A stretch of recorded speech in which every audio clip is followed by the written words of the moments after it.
since 2019, after Siseko Ayu Julio was arrested, I did not know that there are still reasonable people within the Ambazonian leadership.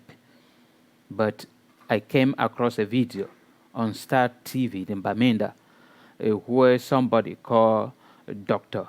Gabila in South Africa it sent on social media calling on Ayaba, who is the leader of ADF, the Ambazonian for a defense force, calling on him. And then I came to discover that there are still reasonable people within the Ambazonia leadership. And all he mentioned in that video, in which I'm going to allow you to listen to it, are all the strategy that TFA Talking Point has presented to the Ambazonia. Since 2019, I've been telling the Ambazonia that all the strategy they've been using has turned against the people, hurting the people of Southern Cameroon.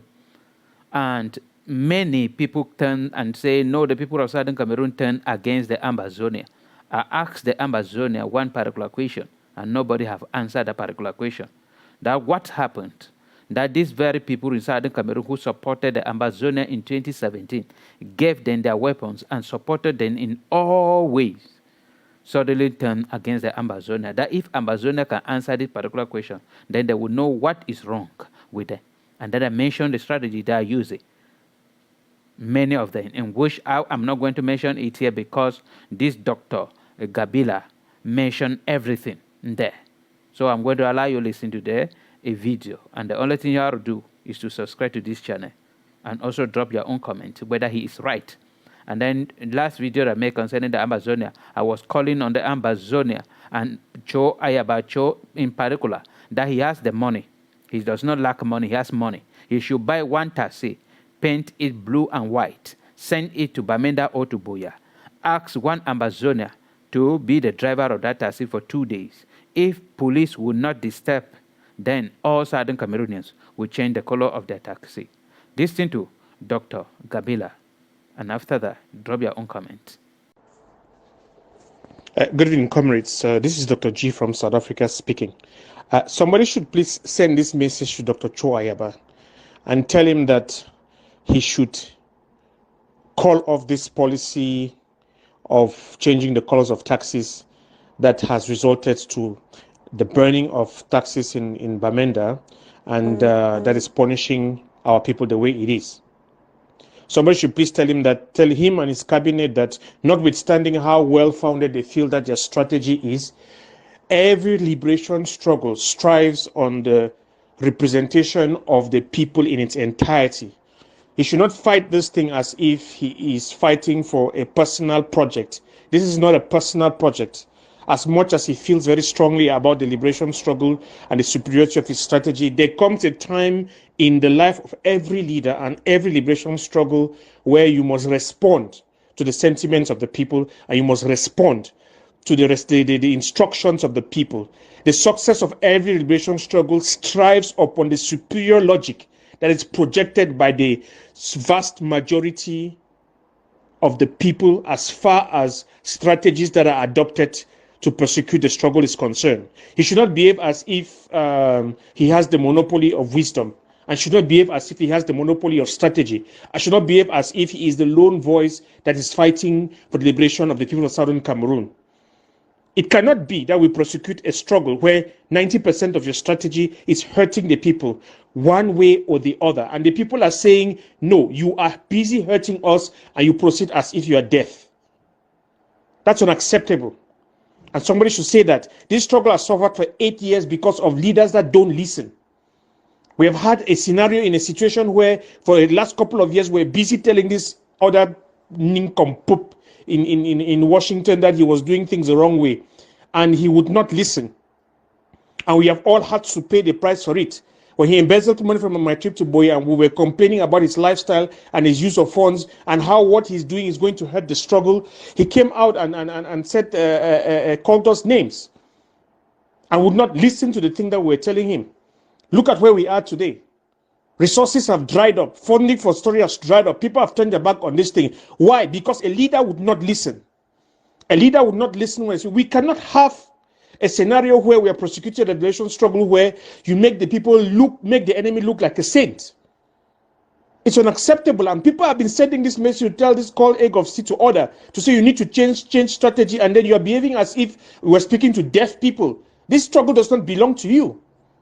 We have rooted for you in the past and have defended your actions and defended your positions taken. But if the people are saying this thing is hurting the struggle and it's hurting the people, wake up and damn listen, man. This is a collective fight that we are fighting for the liberation of the people. You cannot bring yourself to a place where the people that you are supposed to be liberating are crying under the weight of your oppression, and you behave as if nothing is going on. Stop the nonsense, man. Go and study the life of Jonas Savimbi. If you continue down that road, that is the sword that is reserved for you. And it's not sufficient for you to say that you're not afraid to die. But that's not the question here. You cannot prosecute a struggle in such a way that after you, we would have to go back 100 years to start this thing all over again. Wake up, man. The people are saying this strategy is hurting. And we're not talking about the sacrifices that they have had to make for the last 8 years. They have made voluntary sacrifices, more sacrifices than you or any of your own in your council, in the AGOV, Julius Nier, or any of the other people have been able to make. The people on the ground have been sacrificing for the last 8 years and have sacrificed more than any of you have. It's not the popcorn that comes out of your mouth like English that makes you to be smarter than everybody else. If people are telling you that a strategy is wrong, a strategy is wrong. Have the decency, have the humility to pause, call off the strategy and get the consultation. This is a revolutionary prosecution in the 21st century, man. This is not 1960s. You're supposed to be prosecuting a democratic revolution. In other words, you're supposed to be persecuting struggles that is demonstrating to the people that under you and under your leadership, your liberated territory is going to give us a superior quality of life than what we're running away from. And there's nothing you're doing at the moment that's suggesting or pointing in that direction. How else are we supposed to communicate that to you? So if you are purporting to be the person that's going to be the liberator leader, the last man standing, that is going to liberate these people and give them the freedom that you're fighting for, demonstrate the most basic of leadership skills, which is listening when people tell you, stop, slow down. How else are we supposed to communicate to you? Mark Barretta has spoken to you. All the others are telling you, this thing is not the best strategy at this point in time. You are behaving as if you are King Kong, like nobody is supposed to be able to advise you. Like, seriously? No, man. This thing is a collective fight. It's not an individual testosterone test of bravado. It is a strategy that is not working. It's going to set us 100 years behind. Stop it before you convert all the people into informants and foot soldiers against what it is that you say you are fighting for. How else are we supposed to communicate that to you? You must not bring yourself to a point where nobody can talk to you. You and your counsel. No, it can't be. You cannot bring yourself to a point where nobody can talk to you. Intelligence is not a smartness of strategy. It's not in the eloquence of your words. It's in the wisdom of judging the material conditions on the ground and making adjustments that show that you understand what it is that is happening on the ground. And right now, everybody is kicking and screaming and shouting at the top of their voice, and you're behaving as if nothing of what anybody is saying matters. Like, who gave you that prerogative to ruin everything that's our collective fight? Like, who gave you that mandate? Now, for the last 8 years, I've never addressed a voice note to you, Dr. Choyaba, but you need to realize that the pathway that you're going upon at the moment, it is not acceptable. Demonstrate the reasonableness that your leadership has demonstrated up to this point. And don't bring yourself onto a point where you are the source of people crying. Doctor, we are saying that strategy is hurting the people, and we are asking you to call it off. You do not know the circles and the nooks and corners in which people stand to defend you, even sometimes in the most crazy things that you're doing. And if the same people that defend you in other instances tell you slow down, better damn listen to us, man. You're not going to be a leader that cannot listen to the people. If the people are saying a strategy is wrong and you're convinced that it's correct, call off the strategy and get a consultation.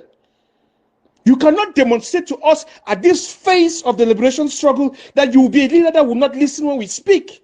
And how else do you expect that we are not going to assemble ourselves and fight you the way we are fighting the Republic of Cameroon? At the end of the day, notwithstanding the bestness of your intentions, you will cause us more harm than good. So stop, slow down. The people are saying that this strategy is hurting. It's the wrong strategy. Listen, it's a good quality of leadership. Do not make some of us regret the fact that we thought that in you we could find a leader. A good leader listens, Dr. Choyaba.